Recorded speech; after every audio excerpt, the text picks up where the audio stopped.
just reminds me of this problem with cheating.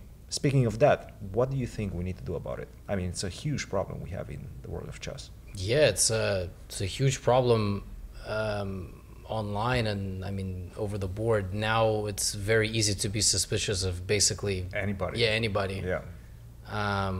It's a good question. I'm glad I don't have to, I don't have to put in the guidelines. I don't think it's ridiculous to have players take their shoes off. Like I saw this Facebook. I mean, you might completely disagree. Like I don't know. I think it's a huge problem, and if the solution is removing your shoes, yeah, then that's not the Small worst price to thing. pay. Yeah, it's a small price to pay. And the truth is, okay, what happens if you just can tape it to your armpit and it will get past every single detector, including the one that's $10,000? What do you do? That's an interesting one. I never Like thought about that. this guy Yeah. Mike Boyd on YouTube. Yeah, I saw. Yeah, the video that he made. I mean, it was a little over the top because it was like a sex toy. You can blur that out. But and he was showing how you can like put it in your foot, and unless you tap it with the wand, it won't get detected. I think they're going to have to employ some very sophisticated. But what kind? Like, because then it's a privacy matter. X-rays. Yeah, that X-rays, too. That's a problem. What would people agree to? How sophisticated can you get without it being incredibly invasive or intrusive or unpleasant for chess players? Yeah, I mean, what happens if Hans becomes the world champion? Right? Like, I mean, Yeah. I know. There's a. I mean, I think there's this thing that people will naturally go for the easiest solution in pretty much anything. And in chess, it's just the easiest solution to winning at chess is to use an engine because it just tells you the moves. And we've ignored the problem for a really long time because we had an honor system. We thought chess players are honest, and especially good chess players are fair and would never cheat. And now we're like, well, maybe they might, and we're not 100% sure anymore, so what do we do now that we're not sure anymore? Yeah. And for the record, like when I mention Hans, it's just because there is still the outstanding chance that he plays a match, stripped down in a Faraday cage with every single, one of these like completely. And what happens if the guy is just truly like 2,700 strength and keeps gaining and plays the candidates in whatever 6 to 8 years? I mean, there's like this. There's just this situation that I keep bringing up anytime I feature him in a video because they all do so well. I will not, hide that fact.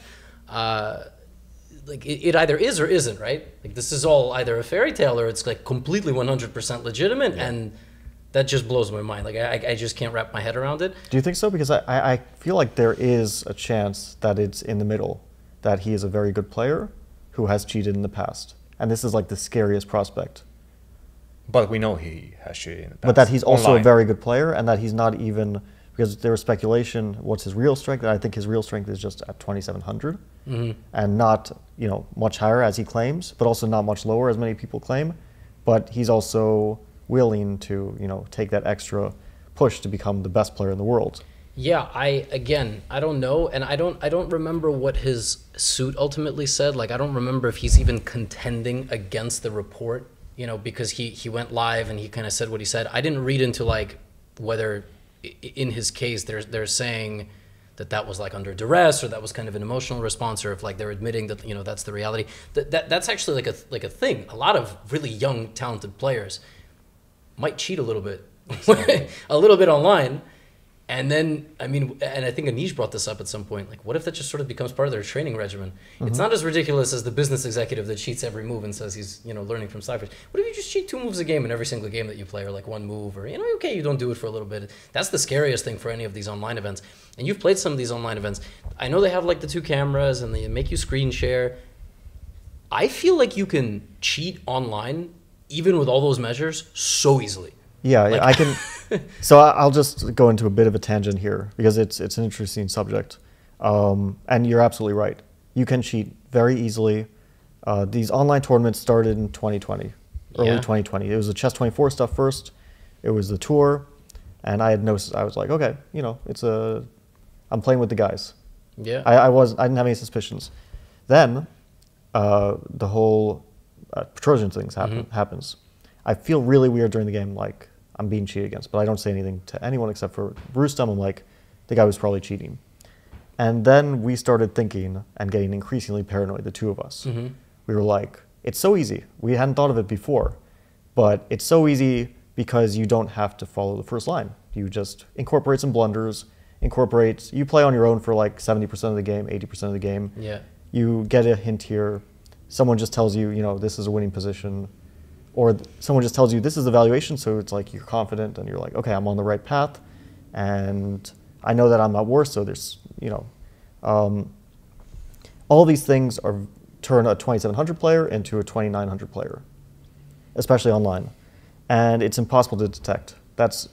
And just because I have a camera here, there, and there, it doesn't matter because you're never going to get a full 360 view of the room. Yeah, even if they ask you to do that, like I had to do that. I had to show my webcam the whole room. What happens if I do that? And then someone comes in after. Yeah, I mean, it's, yeah. Chess24 implemented this thing at some point, which was, I only played in one event where they did this, but they were getting a lot of complaints, I think, about, you know, like people were getting very paranoid and suspicious.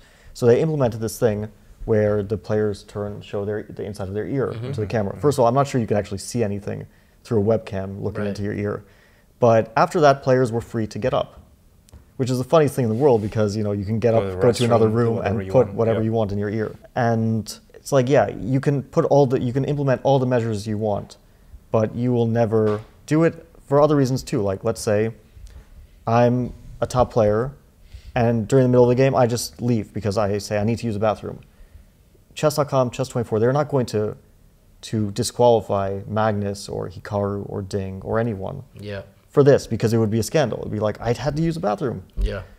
But you can also do that and just like, you know, get some advice from another room. And there will never be a protection against this. You know, all the cameras in the world won't protect against that. Yeah.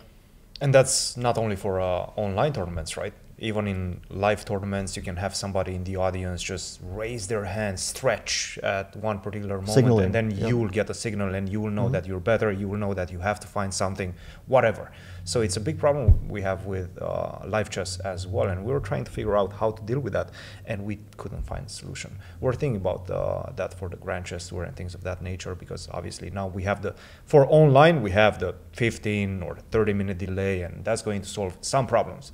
But if you have a live event and you have an audience, how are you going to stop the audience actually signaling something? I also feel like you cannot ever have a delay if you want to popularize the game. Exactly. That's a problem. That's a huge problem. Like, I mean, the whole spectacle is watching it happen live. You know, feeling the rush. I can just Google the result of the World Cup. I know it finished. Yeah, the World Cup is 75th minute, but I can Google it and I see the result. I mean, it's right. Like there's no solution. Everyone's like, oh, delay, and I'm just like, my entire job at this point is trying to get as many new people to watch the game, and I can't do it anymore. I'm lucky I do recaps, but if I have to do live coverage, with delays, it's not good. But what's the alternative? Because cheating destroys it even more than a delay, right? You know, that destroys the entire integrity of it. I think you just have to put ridiculous penalties for cheating. Your career is pretty much over. Once you cheat once, your career is over. And I've thought about this for the young guys. Like, if you're under 18, maybe you get one more chance. Yeah.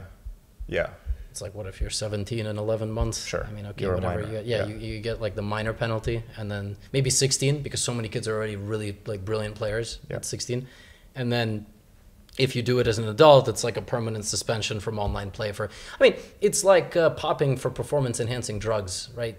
First it should be 2 years, and then 5, and then, I don't know, lifetime ban or something. It's always something completely crazy, like 2 years. I mean, if you're banned from online events for 2 years, that's a huge amount of time. You lose a bunch of income, but for a young player, it's not going to be a serious setback for their career. Yeah, that's the scary thing. Like, they can all cheat, and there's not. Nope. Yeah, they actually know that if they get caught, there won't be much repercussion. Especially like young players have gotten caught. That's a problem. Yes. And they've been banned. And then it's like, we talk about these guys, and I won't want to name any names, but we're like, you know, half of them are like, yeah, they cheated. The other half is like, no, they didn't. I don't think they did. And then they just continue. They go on. The only way is to name them, to shame them. But it's not even comparable to PEDs, because with PEDs, you can still lose. Yeah, of course. With Stockfish, it's impossible to lose. Sure. Like, it's over. The game is over. You're a god. Yeah, the game is over. Yeah.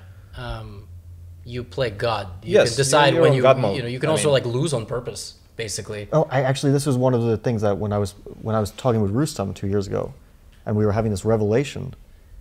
Like, at some point we played training games where we know the other guy is using it. I was playing against him, and I was like, I'll use a computer, and we'll see how the game goes. And he did the same against me. And when you looked at the game after, it was a shit show. Blunders everywhere. But I just controlled the game. It was like, yeah, I'll make a mistake here, and then I'll get to an equal position, and then people make so many mistakes. He's a like really strong grandmaster. He was making so many mistakes that I didn't even have to create a good game. I just created some sort of mess and played quickly, and then we realized, yeah, you can also just lose because you control the tournament situation too. It's such a once someone has this idea, it's like they just need to have the motivation, and then it's hard to stop them. Yeah, and anybody above the baseline titles like 23, 2400 can, with very little practice, know how to be a good cheater. I even sometimes feel it in Title Tuesday that someone cheats half the game and then loses. And I just like my mind is blown. Like, what are they doing? Again, it's. I don't remember if I mentioned this right before we started recording. I'll say it again, but it's like you get 5 or 6 moves in a row against an opponent. You just every move you're just sitting there like. It's not that you usually you see moves coming or you miss 1 or 2. It's just 7 or 8 ideas in a row. You're just like, what? And then they lose. You just start blundering. And lose on time. I've noticed that. It's so weird. It's unnerving, and there's no money involved. I mean, people are just doing this for fun. They're just no, it's very unpleasant because it's like you feel like you're being gaslit. It's like I feel like the guy is like some random guy 2200 is just outplaying me like consistently the entire game, and suddenly just starts blundering all their pieces. I'm like, what just happened? Yeah.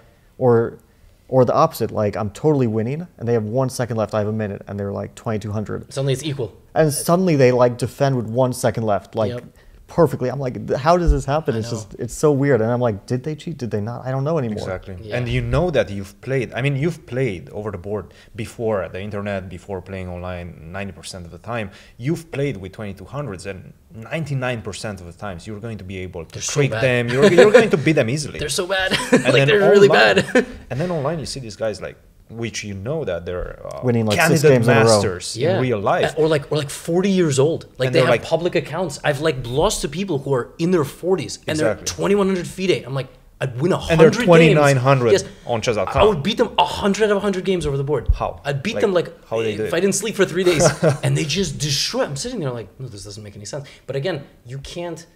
It's like taboo to call it out. You cannot accuse without evidence. Because you don't know for sure, right? Yeah, and and even like that's a one-on-one situation, but you also like you can't accuse some players who are young, promising, 18-year-olds. Like there's no pipeline for any of this stuff. Yeah. And I've thought about, well, I could be the news source. Like, no, I'm not gonna be that guy. There's like big YouTube channels that expose, financial scams, or influencers who promote, like CoffeeZilla is a famous guy who exposes a lot of different, sponsors, crypto and all stuff.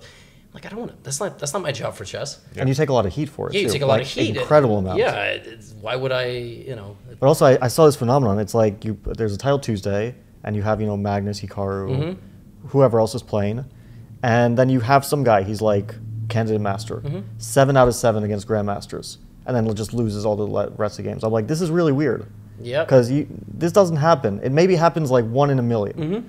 Because this is like a 600-point rating difference. 7 out of 7. It just doesn't happen. And then they lose the rest of the games. And I'm like, well, what do you say? It's very weird, but what do you say about it? And the scariest is that the cap score isn't even damning. It's like 79, 84. Like they just outplay these guys just enough to beat them every game. I'm like, what is going on here? And for no money. They never cash out. Yeah, because they know they'll be banned or whatever. It's very. But I feel it's easy to cash these 2300s, but it's so difficult if the player is already established. Yeah, and that's the scary thing. Like take whatever 2600, 16 years of age. He cheats here and there, and then gets 2700. People expect that because he's young. He's supposedly going to improve very, very quickly, but he's cheating in like 40% of the times. I mean, it's just so difficult. 20% of the times, it's so difficult to actually cash this one. This is what Grishik said. He recently said, I saw this on Reddit, that if we ever discover the full scope of chess cheating, we would be astonished. And I've also thought that we might see top players, unfortunately. It will probably never get exposed, but if we did, we would probably be surprised at how far-reaching it actually became. But we'll probably never be there, because if a top player was cheating, what level of certainty would you need to accuse them? You would need like just red-handed to be called red-handed. Yeah. It would be too difficult otherwise to accuse someone. Yeah.